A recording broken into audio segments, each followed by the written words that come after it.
We have another question here from someone I want to answer. He's a Romanian guy. Thanks for the super chat. Fratele meu. What would each of you tell your 17-year-old self?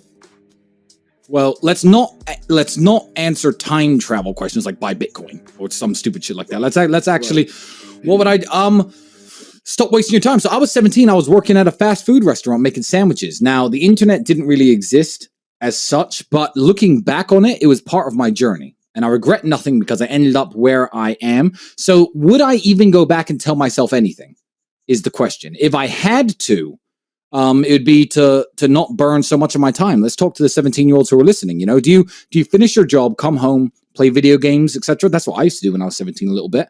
What I didn't do is come home and think, okay, fuck, let's work on something new. Let's try and build something. Let's start a YouTube channel. Let's start creating content instead of consuming content. I'd tell myself to be a little bit more proactive with my free time and not fuck around so much. Starling, let's go on the line. I'd tell myself, don't bother pursuing like a chemistry degree and go straight into entrepreneurship. Yeah. That was basically it. So you have a chemistry degree? I do. I have a double degree in chemistry. So you're mixing the drinks tonight then?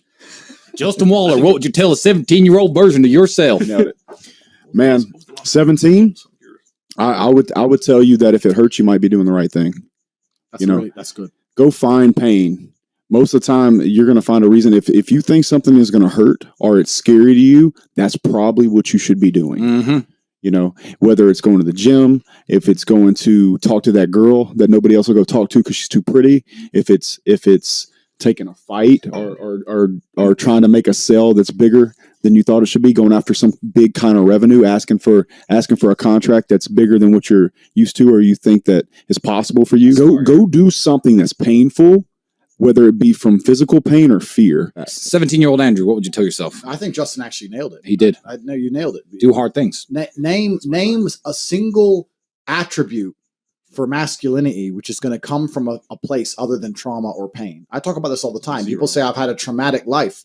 I say, well, then you're very, very fortunate. You had a traumatic life. Now, you may have misused that trauma. You may have misplaced it. You may have accepted the matrix telling you that you now have an excuse to fail, as opposed to using it to grow. But every single man of value went through trauma, and they went through pain. It's going to be painful to get strong, painful to get rich, painful to become important. It's going to be painful to become good with women. Your heart's going to get broken a bunch of times. You have to be prepared for the pain. If you're not ready for pain, you're never going to be anything that matters. So Justin just absolutely and utterly nailed it.